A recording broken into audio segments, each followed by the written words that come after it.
Selamat pagi Bapak Ibu sekalian. Pertama-tama mari kita bersyukur karena pada pagi hari ini kita masih dapat diberi nikmat sehat dari Allah Subhanahu wa taala Maha Esa. Bapak Ibu, untuk kegiatan hari ini adalah kegiatan berbagi praktik baik yang akan saya lakukan terkait dengan tulis BK hewan. Di sebelah kiri saya ada Bapak Yosi. Kayaknya satu orang Sampalingkong dari Medan ya Pak? Sampalingkong ini. Kebetulan beliau dari Sumatera Utara ya Pak. Beliau dari GTK Provinsi Kalimantan Utara langsung dari Tancelor menjauh kegiatan yang telah kami laksanakan pada bulan September lalu. Nanti akan saya jelaskan di materi.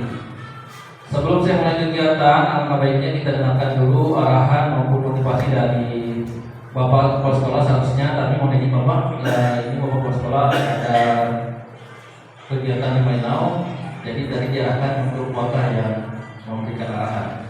Untuk Pak Iwan, saya bersilakan. Baik, terima kasih kepada Pak Ibrahim. Assalamualaikum warahmatullahi wabarakatuh. Selamat pagi dan salam sejahtera untuk kita semua. Salam yang terhormat kepada Bapak Jos ya, dari Kantor Guru dan Ketenaga Pendidikan Provinsi Kalimantan Utara, serta Bapak Ibu Dewan Guru SMP 1 Lundes. Puji syukur kita senantiasa ucapkan atas segala kenikmatan, atas segala anugerah yang telah Allah Subhanahu wa taala, Tuhan Yang Maha Esa, berikan kepada kita semua, sehingga pada pagi ini kita bisa berkumpul dalam forum monitoring pelatihan guru BK. Pada kesempatan ini mohon izin Pak Jos, saya mewakili kepala sekolah menyampaikan mohon maaf yang sedianya tadi beliau menyampaikan hal ini, namun ada sesuatu hal yang mendadak akhirnya diwakilkan pada saya. Sebelumnya saya sampaikan selamat datang di SMP Negeri 1 Lundes. Ya, beginilah kami, mungkin Bapak Jos kali pertama ini ya. Dan jangan heran, jangan bosan-bosan untuk datang ke Lundes kembali lagi. Dan untuk acara hari ini, kalau tidak salah ini adalah praktik baik ya, praktik baik yang dimotori oleh Pak Ibrahim, saudara rekan kita. Pada hal ini nanti harapannya semoga dari kegiatan ini ada hal positif yang akan ditularkan ya, dengan tujuan apa? Untuk meningkatkan kompetensi guru ya, terutama mengingat memang akhir-akhir ini karakter siswa itu menjadi problem, bukan hanya di sini saja tetapi hampir seluruh Indonesia.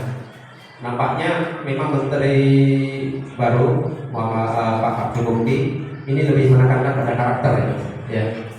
Dan semoga praktek baik ini menjadi inspirasi untuk kita semua.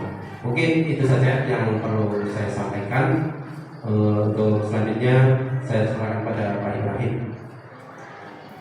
Baik, terima kasih Pak Iwan. Mungkin Bapak ada yakin. Baik, kalau gitu mohon Pak ya, saya berdiri. Baik Bapak Ibu, saya akan melakukan praktik baik.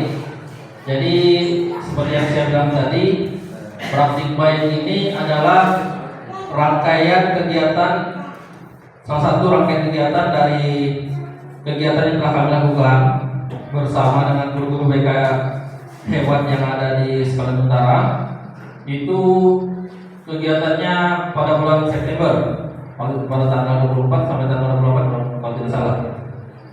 Jadi di sana kegiatannya itu sebenarnya sudah tahap yang ketiga karena kegiatan 7 jurus BK ini ada beberapa kegiatan. Yang pertama itu ada pemanggilan, yang kedua kami belajar secara mandiri di LMS. Jadi di LMS kami belajar secara mandiri, ketika dipanggil kami belajar secara mandiri. Selanjutnya pada saat itu kegiatan yang ketiga yaitu pemanggilan peserta kegiatan tatap muka yang pada tanggal 24 sampai tanggal 28 September itu di Tanjung Serow waktu itu. Terus setelah kegiatan tatap muka, kami dapat amanah atau tugas dari kegiatan kemarin mempraktikkan 7 jurus BK hewan, tetapi tidak semua jurus. Ya, yang disarankan atau diarahkan cuma 2 jurus. Nanti akan saya paparkan. Nah, setelah saya terapkan dari kegiatan, inilah langkah terakhir yaitu pemantauan secara langsung OJL dari pihak KGTK. Ya, on the job learning. Kalau yang teman-teman yang pelatihan PM itu biasanya namanya OJT ya, OJT seperti itu. Baik Bapak Ibu, sebelum kita mulai lebih dalam, alangkah baiknya kita bersenang-senang sebentar ya. Ini ada lagu yang selama kegiatan selalu membersamai kami semua. Lagu 7 jurus BK hebat. Nah, nanti di kata kunci yang kenali potensi yang ada bahasa Inggris kan? Kalau chorusnya apa bahasa Inggrisnya? Itu kan ada kenali potensi. Nanti mohon izin Bapak Ibu, kalau kenali potensi gerakannya seperti ini. Oke? Nanti kalau misalkan kelola emosi, gerakannya seperti ini. Oke? Tumbuhkan resiliensi seperti ini. Oke? Jaga konsistensi. Kalau bilang pape, ya Rapi. Terus kalau jalin koneksi, oke, jalin koneksi seperti ini, coba itu. Selanjutnya membangun kolaborasi, sudah, dan menata situasi. Oke, coba. Kalau kenali potensi seperti apa? Baik. Kelola emosi. Oke. Tumbuhkan resiliensi. Oke, mantap. Jaga konsistensi. Oke. Masih sampai jumpa. Oke, jaga konsistensi seperti ini, Bapak Ibu ya. Tenang. Oke, terus jalin koneksi. Setelah itu membangun kolaborasi dan menata situasi. Bisa ya? Oke, kita cek lagunya.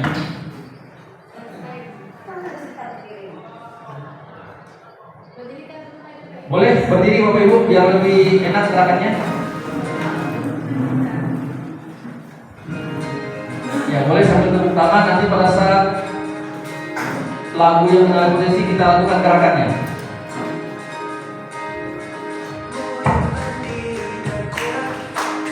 Kalau sudah hafal bisa diikuti nadanya.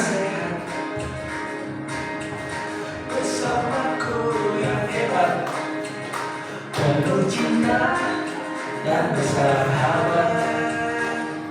Oke, kalau 7 jurus begininya Bapak Ibu. Gunakan. Oke, siap-siap.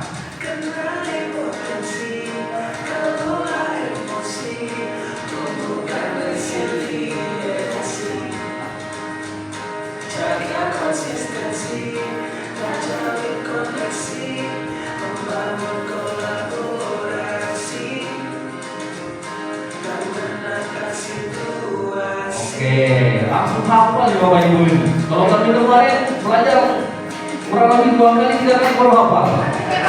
Oke, lanjut.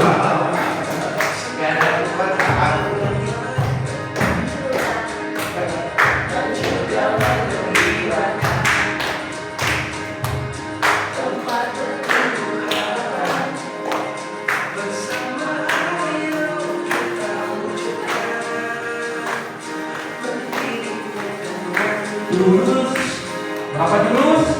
Gunakan 7 jurus.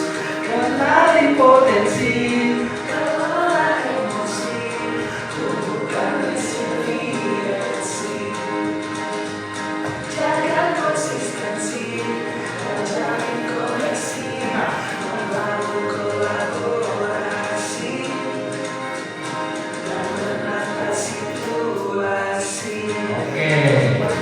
Masih ada kayaknya. Terus kita hebat.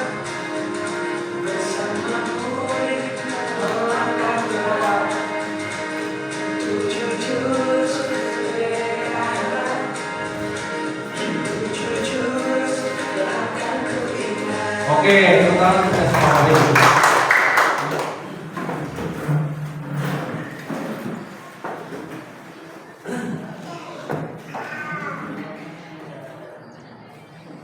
Oke, baik Bapak Ibu, seperti yang saya katakan tadi, ya, tujuan dari praktik berbagi baik ini adalah salah satunya adalah memenuhi kewajiban kami sebagai calon fasilitator daerah, ya, yang mana kegiatan kami yang terakhir ini adalah manajer learning, ya, pemantauan secara langsung oleh pihak KGTK seperti itu.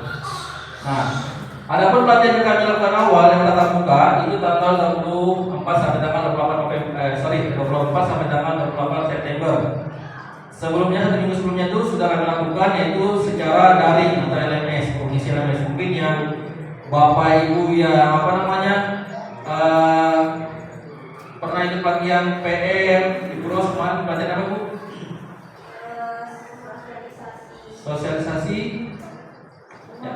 Pendidikan. Rata-rata kita pakai LMS semua ya Bapak Ibu ya. Kemarin tidak ya? Berarti yang dibunuh ya, yang coding ya. Ya, rata-rata kemarin kita semuanya di LMS kayak gitu. Oke, Bapak Ibu ya, jadi 7 jurus yang diberikan kepada kami itu ada tadi yang dimungkinkan kenali potensi. Jadi apa ini kenali potensi? Kenali potensi ini bagaimana kita sebagai guru bisa memahami minat, ya, bakat serta gaya belajar siswa. Untuk apa? Untuk membimbing mereka secara optimal. Ya, jadi jurus kenali potensi itu hakikatnya seperti ini. Ya, bagaimana cara kita sebagai guru itu bisa memahami minat, bakat serta gaya belajar siswa untuk membimbing mereka secara optimal. Nah, ini nanti bisa Bapak Ibu terapkan di kelas-kelas Bapak Ibu sekalian. Jadi 7 jurus ini bukan hanya bisa dilakukan oleh guru BK, guru yang lain pun bermakul boleh. Ya, karena bisa juga membantu Bapak Ibu ketika memberikan pelajaran kepada siswa. Nanti mana tahu 2 jurus yang saya lakukan ini bisa dilakukan tergantung dari Bapak Ibu. Nanti akan saya jelaskan. Terus yang kedua adalah jurus kelola emosi. Maksudnya di sini adalah bagaimana kita membantu siswa, mengajarkan siswa untuk bisa mengenali, ya, dan mengelola emosi mereka secara bijak. Terkadang kita tahu sendiri siswa kita, ya, bukan siswa kita, rata-rata, ya, banyak yang tidak bisa mengelola emosi mereka dengan baik. Ya, ketika mereka ada masalah, mereka langsung apa biasanya? Langsung kelahi tanpa pikir panjang, ya kan? Mereka tidak bisa bijak mengambil bagaimana caranya mereka itu bisa mengelola emosi. Terus yang ketiga, tumbuhkan resiliensi. Tumbuhkan resiliensi di sini ya seperti yang kemarin, ya, yang dijelaskan dengan teman-teman yang PM. Salah satu yang menjelaskan kemarin itu growth mindset, ya, daya lenting. Nah, itu juga masuk di kami. Yaitu di jurus ketiga, tumbuhkan resiliensi. Ya, bagaimana cara kita membantu siswa membangun daya juang, growth mindset. Ya, growth mindset dan kemampuan untuk bangkit dari tantangan. Ya, bagaimana cara siswa bisa pola pikir bertumbuh, itu juga kita bahas kemarin. Seperti itu. Terus yang keempat, itu jaga konsistensi. Jaga konsistensi di sini bagaimana Bapak Ibu?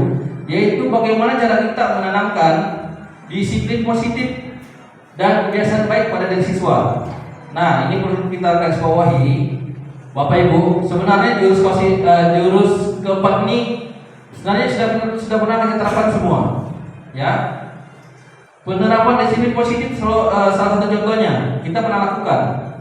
Tapi apakah kita konsisten atau tidak? Nah, Bapak Ibu, ketika kita tidak konsisten, maka penerapan tersebut bisa apa kira-kira? Bisa tidak optimal. Nah, seperti itu. Terus yang keempat, jalin koneksi. Maksudnya di sini adalah bagaimana kita sebagai guru itu bisa membangun hubungan yang kuat dan empati. Ya, garis bawahi empati antara guru dan murid. Bapak Ibu, ketika ada siswa yang bermasalah, ya, ini contoh. Ketika ada siswa yang bermasalah, kadang kita panggil kan Bapak Ibu. Kalau misalkan kita panggil, baru kita marah-marahi mereka, kira-kira mereka mau jujur apa tidak? Terkadang mau, tetapi lama biasanya. Ya Bapak Ibu. Nah, di sini tantangannya bagaimana cara kita membangun empati. Mungkin kalau Bapak Ibu pernah lihat saya menangani siswa, ya, saya tidak langsung marah, tapi bagaimana caranya kita bisa membangun komunikasi yang baik kepada siswa tersebut. Sehingga apa? Sehingga dia bisa berbicara dengan fakta yang dilakukannya itu. Nah, di sini pentingnya jalin koneksi. Ketika koneksi tidak stabil, apa yang terjadi?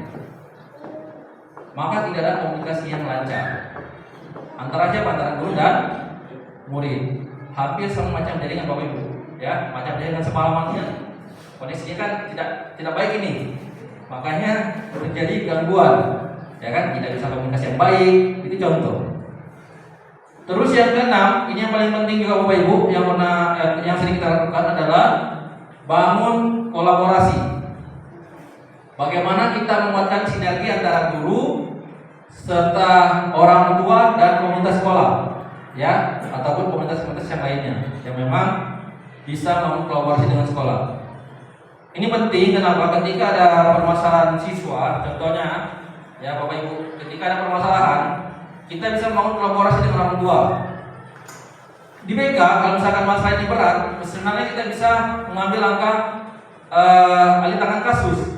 Kita bisa minta pihak luar untuk membantu menangani. Contoh, ketika ada, minta maaf, korban pelecehan atau apa segala, ya kan, kita bisa minta kemana kira-kira? Psikolog, terus siapa lagi kira-kira kalau di dinas-dinas itu bisa? Dukun. Nah, itu langkah terakhir biasanya itu. Itu namanya membangun kolaborasi Bapak Ibu. Terus yang berikutnya, ini ada jurus menata situasi. Maksudnya di sini apa Bapak Ibu? Yaitu bagaimana kita, ini sudah berbicara lingkup sekolah. Kita sebagai guru, bahkan sekolah, bagaimana bisa menciptakan lingkungan belajar siswa yang aman dan nyaman. Tidak ada apa contohnya, tidak ada perundungan, ya kan? Tidak ada apa lagi contohnya. Bagaimana sekolah yang nyaman, ya, itulah kita bersama di jurus menata situasi. Ketika sekolah kita aman dan nyaman, berarti jurus ini sudah terpakai, ya kan? Bisa kita lakukan dengan langkah-langkah kecil, mungkin dari wali kelas dulu seperti itu. Nah, perlu kita sampaikan kemarin kalau tidak salah pada saat penutupan kegiatan 7 jurus BK Hebat sempat disinggung masalah kenapa tidak diundang kepala sekolah. Maksudnya Pak ya, kemarin saya jawab sama kepala KGTK. Ini bertahap Bapak Ibu. Jadi untuk tahap sekarang ini adalah pembentukan calon fasilitator daerah. Ketika saya terbentuk, nanti kemungkinan kepala sekolah beserta perwakilan guru akan ada undangan. Gitu Bapak Ibu ya, Bapak ya, kurang lebih. Nah, jadi siap-siap. Mungkin materi yang ini pun Bapak akan dapatkan, Bapak Ibu dapatkan. Seperti itu. Maka siap-siaplah. Makanya tantangan sekarang ini banyak pelatihan dan banyak tugas. Gitu Bapak Ibu. Lanjut. Nah, pada saat kami pelatihan, kalau teman-teman kemarin yang di PM itu pembelajaran dalam, kalau kami ada namanya pembelajaran angka. Tapi kalau misalkan saya ambil, makanya kemarin waktu teman-teman yang PM kemarin pengibasan, menurut saya hampir sama, ya.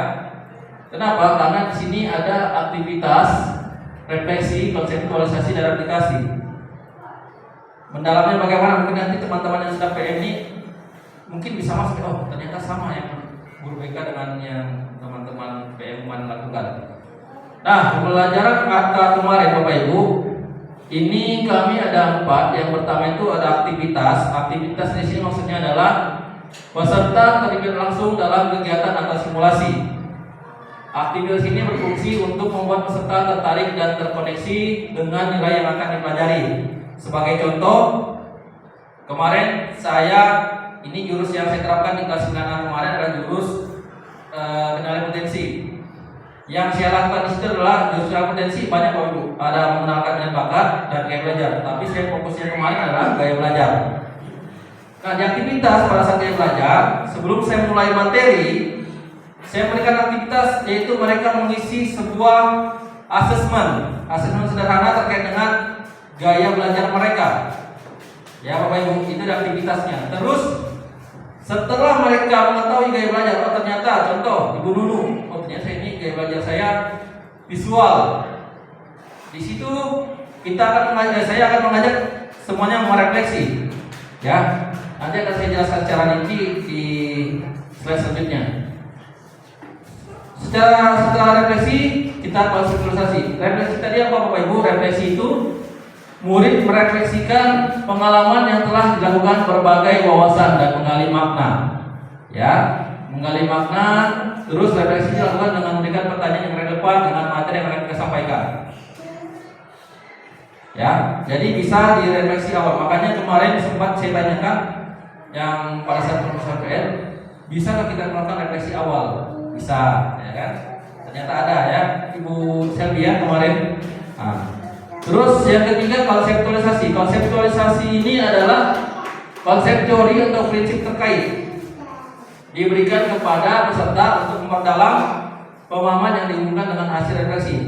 Bahasa halusnya adalah materi yang kita berikan konseptualisasi ini. Ya.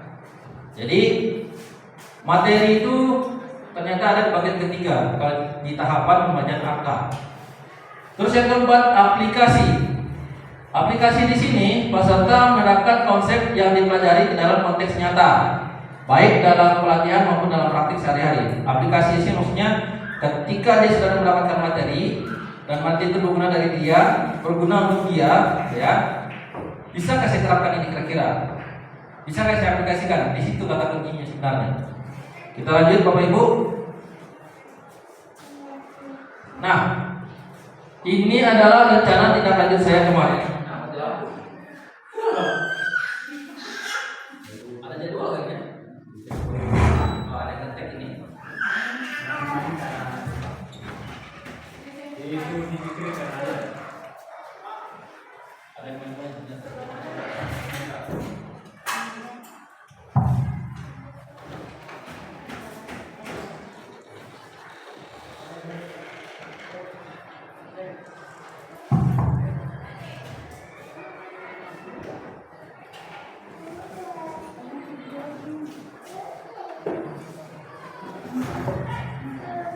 Oke, tadi Bapak Ibu ya.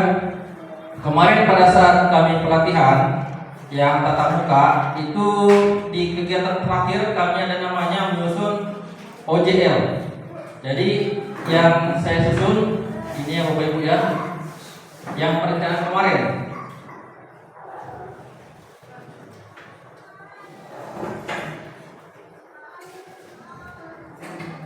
Ada 3 yang ini hampir rata-rata teman-teman seperti itu.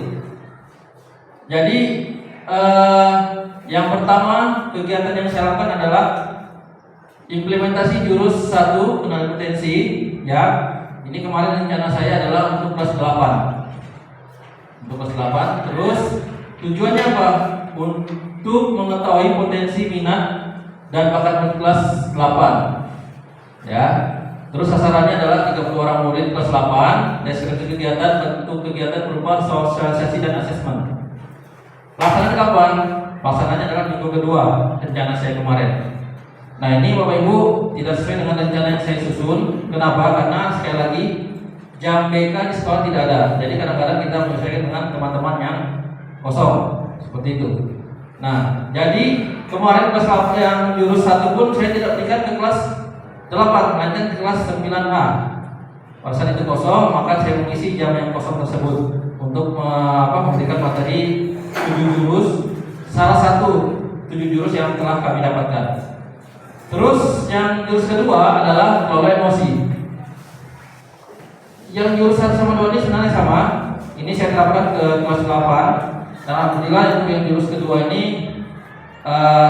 untuk kelasnya sesuai kelas 8, hanya saja jumlahnya yang tidak sesuai. Ya, karena apa? Karena ada yang tidak hadir, ya berhalangan seperti itu. Karena kan kita hanya bisa merencanakan, tapi yang menentukan adalah Allah SWT, ya kan? Nah, seperti itu. Dan yang terakhir adalah diseminasi, ya. Harusnya sini adalah berbagi praktik baik. Hanya yang saya lakukan yang terakhir yaitu berbagi praktik baik dengan rekan sejawat, yaitu Bapak Ibu guru sekalian. Dirasakan kapan? Yaitu hari minggu terakhir Oktober harusnya. Tetapi kemarin itu kami bagi menjadi 2 gelombang. Gelombang pertama di minggu terakhir bulan Oktober, gelombang kedua minggu kedua di bulan ini. Makanya kami kena di bulan minggu kedua bulan 11. Makanya tidak sesuai dengan yang kami rencanakan. Saya rencanakan begitu Bapak Ibu. Selanjutnya implementasi 2 jurus yang saya lakukan Bapak Ibu. Jurus yang saya lakukan kepada siswa-siswi yang saya berikan adalah jurus pertama dan jurus kedua, yaitu jurus kenali potensi sama jurus kelola emosi. Selanjutnya, ini alasan saya memilih jurus pertama, jurus kenali potensi. Ini berdasarkan hasil wawancara kepada sebagian murid kelas 9A. Karena sebagian murid kelas 9A ini belum pernah, bahkan hanya sebagian yang menerima materi gaya belajar, tidak merata, Bapak Ibu. Terus yang kedua, setelah saya mengetahui gaya belajar mereka, ya, yang kita harapkan itu mereka bisa membuat strategi belajar yang efektif dan menyenangkan. Begitu Bapak Ibu. Selanjutnya, ini jurus 1 ketika saya menggunakan prinsip pembelajaran ARKA. Yang aktivitasnya itu yang pertama, ya, siswa pada saat itu saya mengarahkan untuk mengerjakan asesmen sederhana, ya, dengan asesmen gaya belajar di link yang telah saya tuliskan di PowerPoint, ya, di https://akupintar.id. Mungkin nanti Bapak Ibu bisa terapkan di kelas-kelas. Terus membaca, setelah siswa mengisi asesmen gaya belajar, di situ ada hasil. Seperti yang saya bilang tadi, contoh seperti Ibu Nunu, ketika dia mengisi, di situ ada hasilnya. Oh, ternyata saya ini visual. Di situ ada penjelasannya. Strategi gaya belajar visual, ya, ini biasanya siswa lebih kena ketika memberikan sebuah video, diagram dan lain-lain. Ya, semua itu Bapak Ibu, baik yang visual, kinestetik, bahkan auditori. Nah, ketika mereka sudah mengetahui, saya mengajak refleksi siswa-siswi kelas 9A kemarin, merefleksikan pengalaman belajar yang telah mereka alami, ya. Kata refleksi yang saya lakukan kemarin adalah, pernahkah kalian, ya, atau kamu merasa ketika guru menjelaskan materi kamu belum paham? Ternyata jawabannya beragam Bapak Ibu. Ada yang belum paham, ada yang juga bilang belum paham. Ya, banyak yang belum paham karena gurunya contoh ketika menjelaskan terlalu cepat. Ada yang menjelaskan juga seperti itu. Terus setelah mereka melakukan refleksi, saya mengajak semua siswa, ya, merefleksi tadi, semua siswa merefleksi, baru saya panggil perwakilan. Jadi tadi itu saya bagi 3 kelompok, kan ada 3 gaya belajar. Jadi yang tadi gaya belajar visual 1 kelompok, gaya belajar auditori 1 kelompok, gaya belajar kinestetik 1 kelompok. Setelah mereka merefleksikan bersama dengan teman-teman, saya mengajak mereka untuk meminta perwakilan 1 orang dari masing-masing kelompok untuk apa? Untuk membacakan hasil refleksi mereka bersama dengan teman-teman yang lain. Seperti itu. Setelah mereka semua melakukan refleksi, ya, dan juga melakukan presentasi, baru saya masuk ke materi konseptualisasi, ya, yaitu di bagian K. Kalau K katakan A itu adalah aktivitas, dan refleksi, K-nya konseptualisasi. Jadi yang saya berikan materi di situ adalah tentang definisi gaya belajar serta jenis-jenis dari gaya belajar. Ada 3 ya Bapak Ibu, ya. Setelah saya memberikan materi, saya lanjut ke aplikasi, ya, lanjut ke aplikasi, yaitu saya meminta siswa ketika dia sudah dapat materi gaya belajar, contoh, ya kan, ternyata gaya belajar visual itu harus bisa dia bisa cepat paham ketika melihat sebuah video, ya kan, diagram dan lain-lain. Nah, saya mengajak contoh tadi Bu Nunu, ketika tadi kamu sudah tahu gaya belajar kamu visual, kira-kira bagaimana strategi belajar yang akan kamu terapkan? Siswa yang menjawab sendiri. Mereka menjawab, oh saya coba nanti belajar menggunakan video karena ini saya adalah siswa yang visual. Kinestetik, saya akan mencoba belajar langsung praktik karena saya adalah siswa yang kinestetik. Yang auditori, ketika nanti saya penjelasan Bapak Ibu guru tidak paham, saya mencoba untuk mendengarkan kembali di video, di YouTube ataupun di TikTok ataupun di mana-mana di media, ya, penjelasan dari materi yang disampaikan yang mendalam, yaitu aplikasi. Setelah semuanya selesai, saya tidak melakukan refleksi action namanya. Apa yang mereka dapatkan dari materi dari satu kegiatan yang telah saya lakukan satu hari itu. Itu Bapak Ibu untuk jurus pertama. Nah, Bapak Ibu, saya mau bertanya, kira-kira di jurus kendali potensi, kalau saya kan guru BK tadi bisa memberikan sama siswa untuk membantu siswa mengetahui gaya belajar mereka. Kira-kira kalau Bapak Ibu guru yang guru mapel bisa nggak menerapkannya? Yang bisa menjelaskan mungkin? Siapa yang bersedia? Kalaupun misalkan bisa, caranya seperti apa? Mungkin ketika saya menjelaskan, Bapak Ibu sudah terbuka. Oh, ternyata bisa nih. Jurus satu ini bisa saya terapkan juga sama pelajaran saya. Mungkin ketika saya belajar, ya kan, saya akan begini.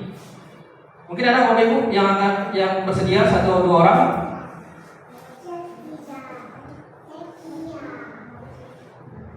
Siapa? Ibu Ros? Atau saya tanya dulu, di sini Bapak Ibu guru pernah tidak ketika memulai pelajaran atau mengawali sebuah pelajaran di tahun pelajaran yang baru untuk membuat strategi gaya belajar masing-masing siswa? Tidak. Kalau misalkan kayak gini ini makanya saya bertanya, kira-kira dari materi yang saya terapkan ini, adakah kira-kira akan Bapak Ibu terapkan? Bisa. Coba Ibu Selvi.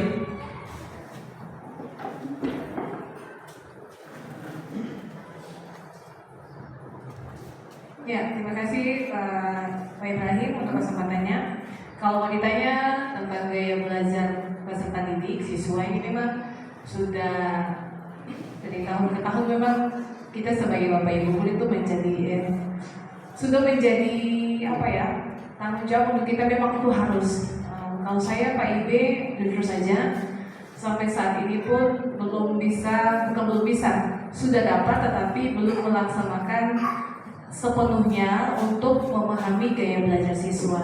Terkait dengan yang auditori, kinestetik, kemudian visual. Kalau saya itu memang 3 itu langsung saya laksanakan. Jadi saya sama ratakan untuk semua siswa. Sebenarnya kan memang kita harus mendata setiap peserta didik dengan setiap kebutuhan yang mereka miliki. Nah, kayak kemarin setelah auditori selesai Pak Ibe, mungkin Pak Ibe juga lihat langsung kinestetik, tapi dia praktek. Jadi itu saya buat tidak membedakan siswa karena salah satu praktek sederhana yang saya buat untuk setiap kelas. Nah, kalau untuk menentukan gaya belajar peserta didik memang sepenuhnya, tetapi seharusnya memang dibuat karena tahun kemarin pun kita sudah dikasih tahu ya Pak Ibe untuk menentukan harus bisa memahami gaya belajar siswa karena kadang-kadang kita nih egois ya.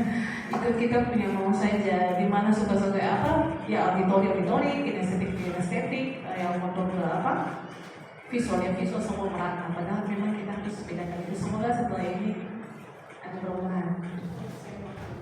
Terima kasih Ibu Selvi. Kita beri aplaus untuk Ibu Selvi.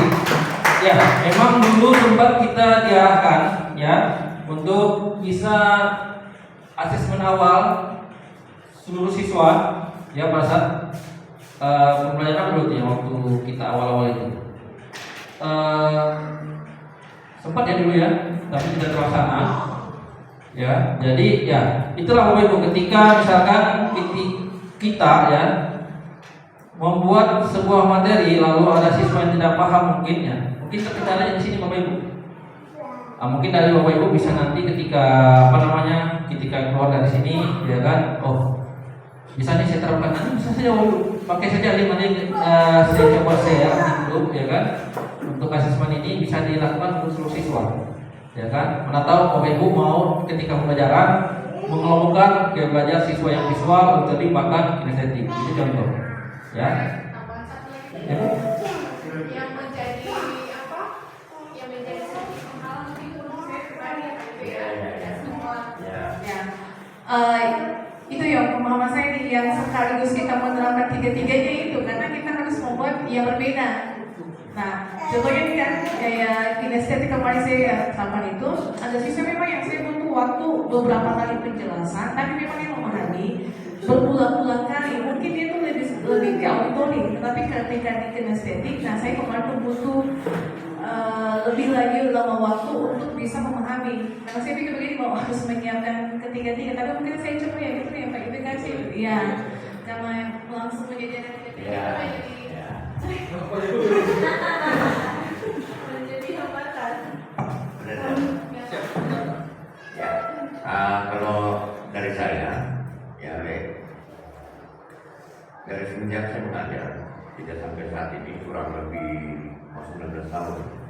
Yang pertama saya masuk kelas itu pasti saya menyuruh siswa perkenalan diri. Itu setiap pelajaran saya perkenalan diri. Dari situ saya tahu ini siswa gayanya seperti apa.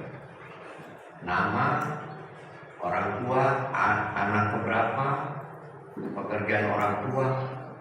Yang terutama saya suka nih membaca buku psikologi dari Sigmund Freud, ya, tokoh psikologi. Itu kriteria manusia itu terbagi 4, ya. Dan saya bisa melihat tidak mutlak 70% itu benar, tapi itu sudah ada konsep di dalam pemikiran saya. Ini bagaimana menanganinya? Dari warna kesukaan aja kita udah tahu. Hitam, berarti dia begini. Putih dia begini. Merah dia begini. Hijau begini. Mungkin masing-masing kita beda-beda dalam karakter mengajar kita. Tetapi kalau saya, setiap itu pasti saya tanya nama dulu, warna kesukaan dan hobi. Dari situ saya sudah bisa mengatakan, ini begini, ini begini, ini begini, ini begini.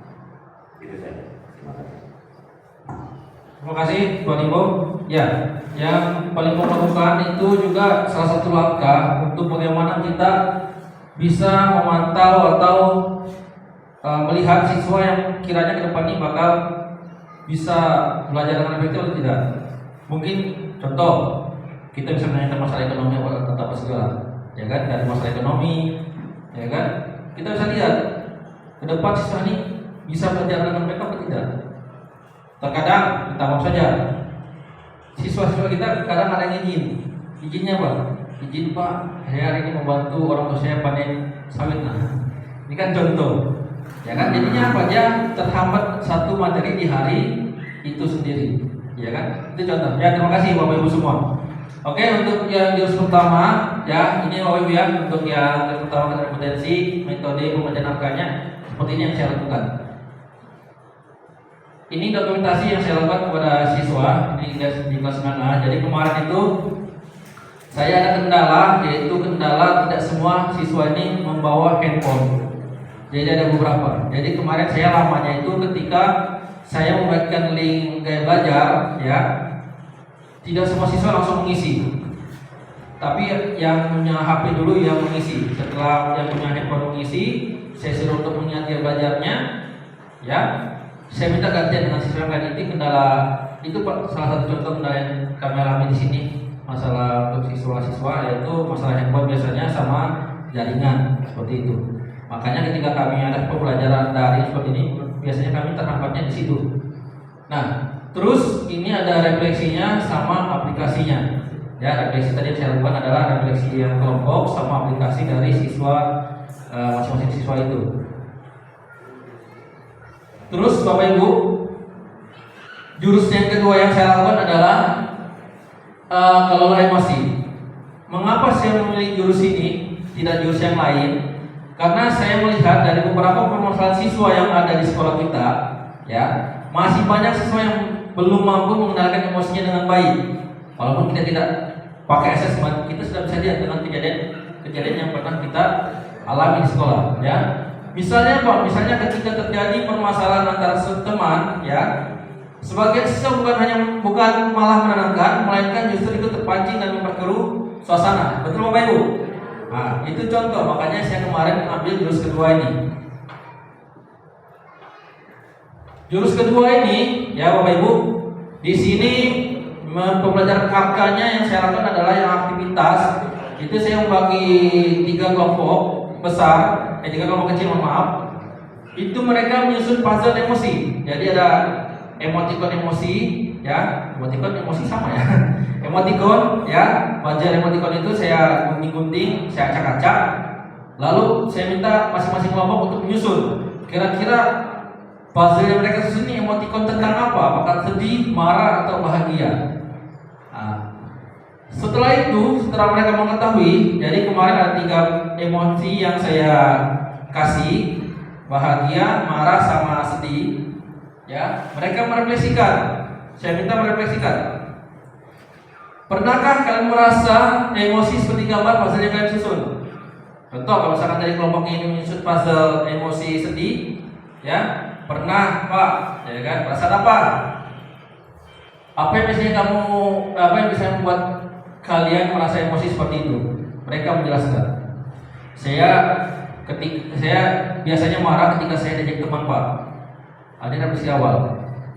Terus apa yang biasa kalian lakukan ketika merasa emosi seperti itu? Contoh ketika emosi marah, saya biasanya mengejek kembali juga sama dia, ya kan? Atau bahkan saya mukul dia juga Pak. Nah, itu contoh refleksi yang dilakukan. Setelah refleksi tadi, ya Bapak Ibu ya, saya ke konseptualisasi, yaitu memberikan materi terkait dengan peta emosi dan mengendalikan diri dengan rumus I message dan roda pilihan. Ya, nanti akan saya jelaskan di sini yang roda pilihannya seperti apa. Itu ada 10 roda pilihan. Terus aplikasinya, ketika siswa tahu cara mengendalikan emosi, ini sedang apa ya kira-kira ya? Peta emosi ini kan maksudnya ketika marah, ya kan, marah ini diakibatkan gara-gara apa? Misalkan belum gajian, contoh, ya Bapak Ibu ya, itu contoh marah, ya kan? Belum gajian, maunya marah-marah sama kemarin itu, wah bahaya ya. Itu contoh, ya. Setelah mereka sudah kenal peta emosi mereka bisa, yang kita harapkan adalah bagaimana mereka mengatur. Oh, kalau misalkan saya marah, saya harus begini. Nanti saya jelaskan setelah ini, Bapak Ibu, ada roda pilihannya, ya. Jadi siswa itu yang akan mengatur dirinya sendiri ketika dia merasa emosi. Nah, ini Bapak Ibu roda pilihan, ini adalah materi, salah satu materi yang kami dapatkan kemarin. Di sini ada 10 roda pilihan. Mungkin ketika di kelas Bapak Ibu pembelajaran di kelas maupun di luar, ketika kita mendapatkan siswa yang bermasalah ataupun pada saat marah, sedih, bahkan apa, ya kan, kita bisa mempelajari dari 10 ini. Terserah mau pakai yang mana. Yang pertama itu ada apologies, ya, minta maaf. Kita coba tekankan sama mereka, ya, saat mereka sudah sadar menyakiti perasaan orang lain, ya, beranilah untuk minta maaf. Kita ajak sama mereka, ya kan, maaf ya tadi aku terbawa emosi. Nah, kita kasih tekan sama mereka ketika engkau marah, apalagi kalau misalkan sama-sama salah nih, ya kan, minta mereka untuk saling memaafkan saja, ya, karena itu adalah salah satu contoh yang bisa kita terapkan. Terus yang kedua, pergi sejenak. Nah, ini bukan hanya siswa Bapak Ibu, mungkin Bapak Ibu guru juga ketika merasa emosi, ya, mungkin bisa dipilih salah satu dari sini. Ketika ada siswa yang dalam situasi emosi tertentu, ya, contoh marah, sedih atau apa, ya kan, cobalah untuk pergi sejenak. Kita arahkan. Coba ketika kamu sedih atau marah, pergi lagi sejenak, ya kan, tenangkan diri kamu. Itu gunanya apa? Untuk ketika situasi makin panas, lebih baik menjauh sejenak, ya, biar tidak makin panas, ya. Jadi mungkin kita bisa kasih tahu sama mereka, beritahu saya temanmu, aku butuh menenangkan diri dulu, nanti kembali. Itu contoh. Yang ketiga adalah diskusi bersama keluarga. Kalau di sekolah berarti keluarganya adalah biasanya wali kelas, ya, guru BK, bahkan siswa serta guru-guru yang lain, yang mereka sudah anggap macam keluarga kecil. Ya, ketika ada masalah coba kita bangun sama siswa tersebut. Ketika ada masalah coba bicarakan dengan keluarga kecil kita di sekolah.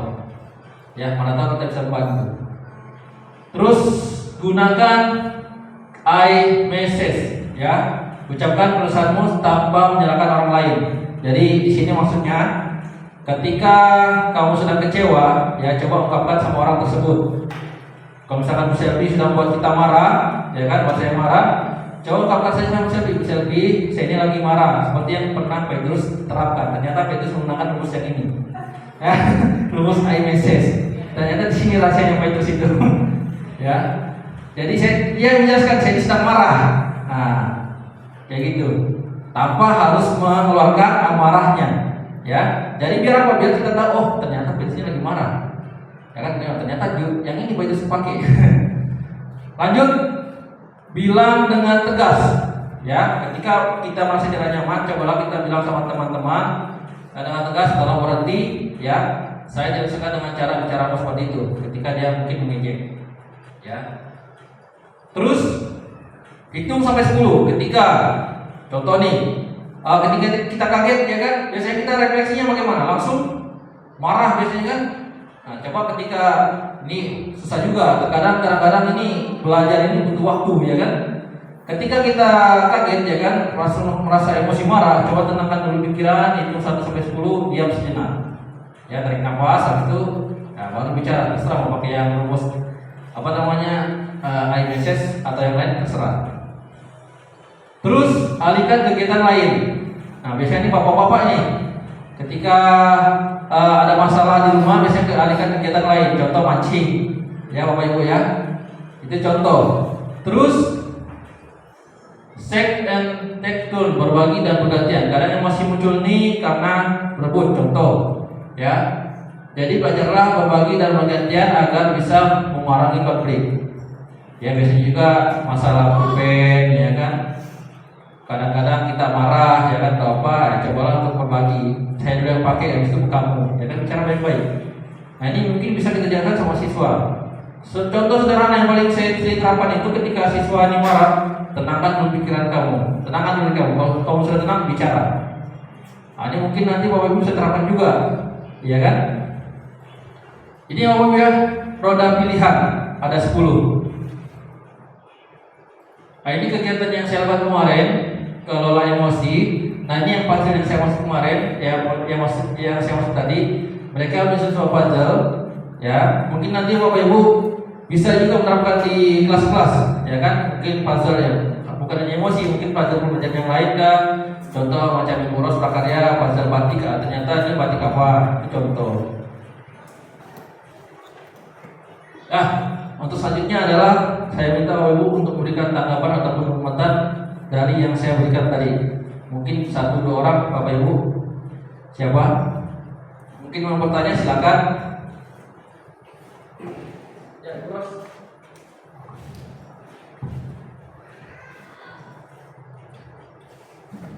Ya, terima kasih Pak Ibrahim.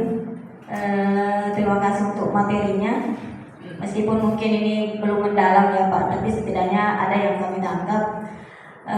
Yang pertama mungkin tentang gaya belajar tadi, yang kurang lebih seperti Bu Selvi. Sebenarnya untuk menerapkan gaya belajar di kelas, mengikuti atau sesuai dengan gaya belajar siswa, sebenarnya itu mungkin salah satu faktornya itu adalah mungkin kita guru-guru yang agak sedikit repot, ya kan? Repot karena kita harus memetakan siswa, membagi kelompok sesuai dengan gaya belajar sendiri, gaya belajar mereka. Misalnya dalam kelas mungkin ada 3 nih gaya belajar yang mereka inginkan atau yang mereka yang siswa mau, misalnya auditori, kemudian kinestetik dan visual. Tentunya itu berarti guru kita itu pasti harus membuat model pembelajaran yang sesuai dengan gaya belajar itu. Dan saya yakin dengan waktu yang 2 jam pelajaran itu repot. Sebenarnya itu repot ya. Tapi kalau kita terapkan mungkin membantu ke kita juga. Pernah kalau tidak salah Pak Ibe mungkin pernah mengatakan bagaimana kalau misalnya pada saat PPDB itu kita memetakan atau membuat asesmen awal, memetakan siswa membagi rumbel itu sesuai dengan gaya belajar siswa. Mungkin bisa kita coba seperti itu supaya nanti tidak repot dalam pembuatan modul dan juga pada proses pembelajaran. Misalnya di kelas 7A semuanya auditori, kelas 7B visual, dan kelas yang selanjutnya. Mungkin seperti itu juga selain membantu siswa karena sesuai dengan gaya belajarnya, juga setidaknya membantu juga Bapak Ibu guru. Mungkin untuk sementara itu saja. Terima kasih. Ada lagi Bapak Ibu ya, Bajul. Cek. Ini batuk. Tapi makluminya. Ya, terima kasih kesempatan yang diberikan. Ini menarik buat saya untuk emosi dari Pak ya. Karena di sini Pak sudah beberapa tahun kita mendidik di SMP 1 Lubis ini. Bapak ya, saya juga mendapat pengalaman dari Bapak karena saya ini Pak beremosi orang. Tapi saya selaku guru olahraga ini Pak emosi, tapi begitu saya menangani siswa, tapi siswa itu jinak sama saya juga. Nah, yang saya tanya Pak, karena di SMP 1 Lubis ini begitu dia mendapatkan masalah, malah siswa itu dendam Pak. Kebanyakan kemarin siswa itu dari dulu, salah satu guru 1-2 orang mau dipukuli. Nah, pertanyaan saya itu Pak, bagaimana mereka bisa tidak bermusuh sama guru? Nah, mungkin tadi saya minta Pak semua guru supaya teman-teman bagaimana bisa bisa ada menangani siswa. Ya mungkin minta penjelasannya. Terima kasih. Jadi tadi kita bahas saja Bapak Ibu ya, dari Buros tadi yang masalah pemetaan gaya belajar kalau bisa kita lakukan pada saat awal tahun pembelajaran, dan kita bagi-bagi ke rombelnya sesuai dengan gaya belajar yang ada. Makanya tadi sempat juga terpikir pada saat pelatihan dulu, memang bagusnya ketika kita penerimaan siswa baru, kita mencoba hal baru, yaitu kita coba kalau bisa satu rombel ini ya, satu kelas ini satu gaya belajar semua. Nah, tapi ini sekali lagi Bapak Ibu tergantung dari kebijakan pimpinan kita. Tapi nanti mungkin bisa kita kasih masukan, ya kan? Karena kalau misalkan ketiga-tiganya yang diterapkan, banyak sekali Bapak Ibu yang mengeluh karena harus membuat 3 model pembelajaran, ya kan? Bagaimana pembelajaran yang visual, kinestetik, bahkan auditori. Nanti kita coba akan komunikasikan dengan Pak Kasep ketika kita ada rapat, ya Bapak Ibu. Terus yang masalah Pak Zulkifli yang emosi, ya bagaimana cara kita tidak dendam. Alhamdulillah, saya sering dengan Pak Irwan ketika ada masalah siswa, ya kami sering menangani, ya. Memang yang kami ketika ada masalah, kami coba membuat mereka merasa aman dulu, ya. Takutnya mungkin mohon maaf, ketika misalkan kita sudah main tangan, ya viral dan lagi ceritanya. Makanya kita sekarang hati-hati. Makanya mungkin salah satu yang membuat mereka dendam itu adalah ketika kita mungkin main tangan, itu satu. Tapi ini tergantung dari diri kita. Kalau kita bisa mengelola emosi dengan baik, ya mungkin kita tidak akan melakukan itu. Mungkin kita bisa bicara dengan siswa yang bermasalah ini, bicara baik-baik. Ya mungkin hanya saja kita tensinya sedang tinggi, ya. Dan pada saat itu siswa pun masalahnya pun masalah yang sangat bermasalah terus, ya. Makanya langsung main tangan. Nanti kalau bisa kita kurang-kurangnya. Makanya pernah apa itu sampaikan. Sekarang ini Ini Pak itu sudah sampaikan sama beberapa teman-teman di meja piket. Makanya sekarang ini saya itu jarang minta tangan. Ketika saya marah, mending saya langsung ungkapkan saya sedang marah sama siswa tersebut. Jarang sekali kita lihat sekarang Pak Kepsek yang notabene-nya dulu ya pada saat saya jadi murid beliau, tangan langsung di kepala Pak. Itu contoh. Ya sekarang sudah sangat tidak ada. Mungkin itu bisa kita terapkan juga. Ya, tapi ini tergantung dari diri kita. Apakah kita bisa menahan emosi dan bisa mengelola emosi kita sendiri? Ya, itu intinya kembali ke kita. Ketika kita sudah mengelola ketika kita sudah bisa mengelola emosi dan kenal emosi kita, ya, mungkin kita bisa mengarahkan siswa tersebut, ya kan? Kamu kenapa? Ya kan? Ada masalah apa? Nah, kasih kenal dulu anak-anaknya. Bisa saja anak tersebut memang bukan salah, ya kan? Nah, itu kan contoh seperti itu. Itu yang Pak Jul ya, mungkin tergantung dari kita sebenarnya Pak Jul. Ya, kalau misalkan kita tidak emosi, ya kita coba bicara baik-baik. Ya, PR-nya sekarang adalah dari kita sendiri. Itu. Lain cerita kalau sudah minta tangan, sudah melapor orang tua, sudah pasti sudah tuh, dendam sudah tuh. Apalagi kalau orang tuanya tidak terima. Seperti kasus-kasus sekarang kan, yang viral di TikTok apa segala di pemberitaan. Nah itulah contoh-contoh yang sekarang ini kita dilema maunya seperti apa. Kita tidak tegas, salah ya kan, tegas dalam artian ini kita marah-marah juga marah-marah besar, salah juga ya kan. Nah, nanti kita kasih nyaman, mereka senaknya. Kalau bisa ya, inilah dilema kita berada di tengah-tengah nih, bagaimana caranya kita bisa mengontrol mereka. Ya makanya kemarin sempat pada saat penutupan ya, memang PR terbesar saat ini adalah karakter. Makanya sekarang ini banyak sekali pelatihan tentang karakter ya Bapak Ibu. Nah seperti itu. Ada lagi Bapak Ibu? Silakan Bu Nur. Oke, baik, terima kasih. Di sini mungkin saya lebih mau bertanya. Dari beberapa tahun ini saya mengajar sebagai guru, saya dapat beberapa siswa yang ada karakter siswa yang kadang mungkin Bapak Ibu sendiri tahu, yang dia itu selalu mencari perhatian dengan cara membuat masalah, terus bertingkah yang pokoknya menarik perhatian kita untuk supaya ditegur, supaya dimarah.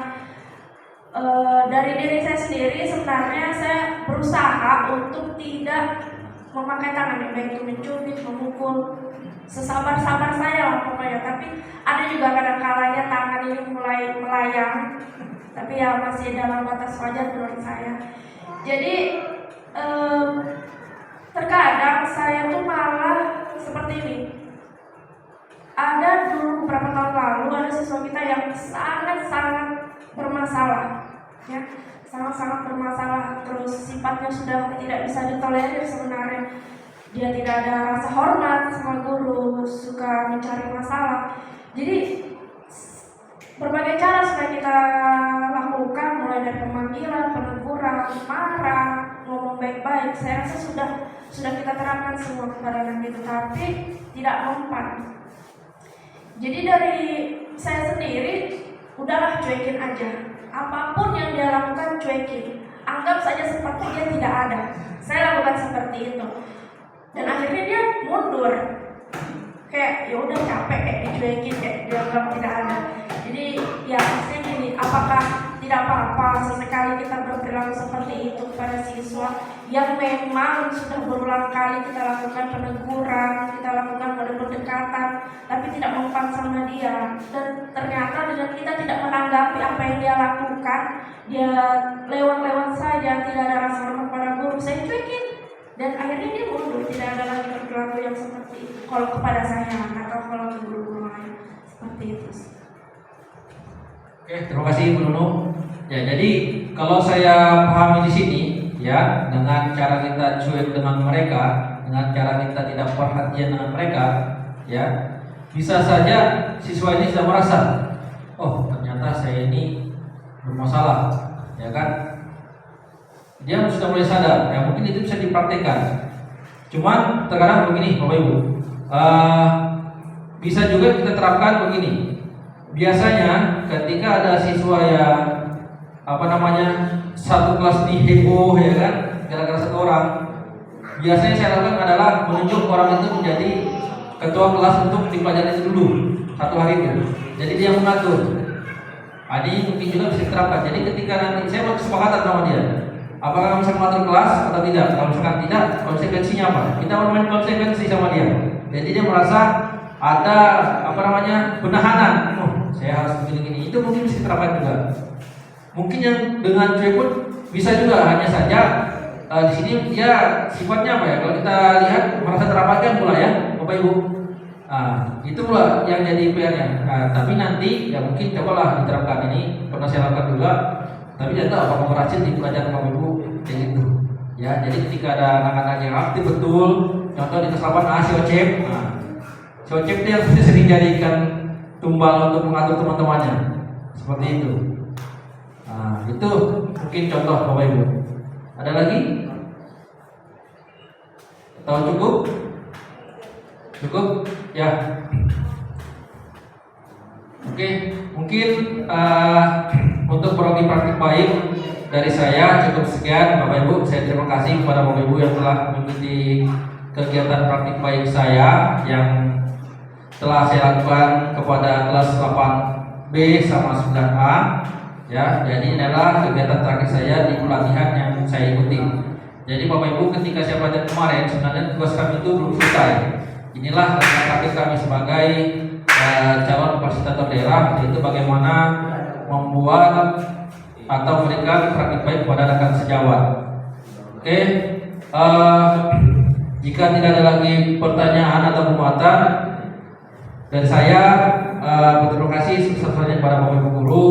Dan saya juga ketika jalannya kegiatan ada salah kata atau apa segala, saya minta maaf yang sebesar-besarnya. Mungkin sebelum saya tutup, kita coba refleksi dulu Bapak Ibu. Kira-kira apa yang kita dapatkan pada hari ini? Satu orang yang saya minta dulu. 1-2 orang, siapa kira-kira untuk refleksi?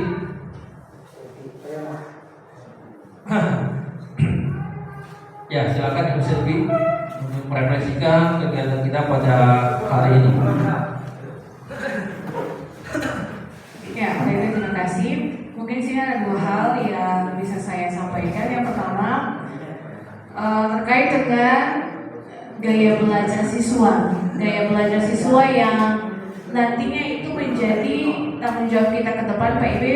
Jadi saya sangat berharap, karena ini sudah dari beberapa tahun kemarin juga ya, tahun ini juga. Jadi tidak sampai di sini saja, tapi semoga kita bisa menerapkan itu untuk gaya belajar siswa, dan saya pun ingin menerapkan itu karena bagi saya belum mampu seperti sampaikan Ibros untuk memetakan siswa secara keseluruhan. Yang kemudian pengelolaan emosi Pak Ibe ya yang 10, jadi bukan hanya kepada peserta didik, kepada siswa, tetapi kepada diri saya pribadi sendiri, sama juga dengan hal baju.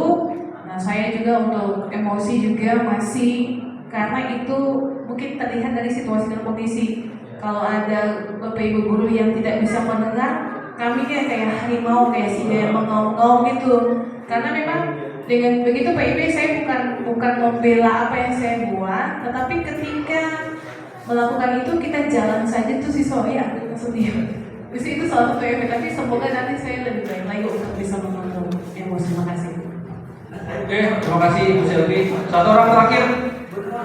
Siapa? Dari materi yang telah saya sampaikan. Ada? Pokoknya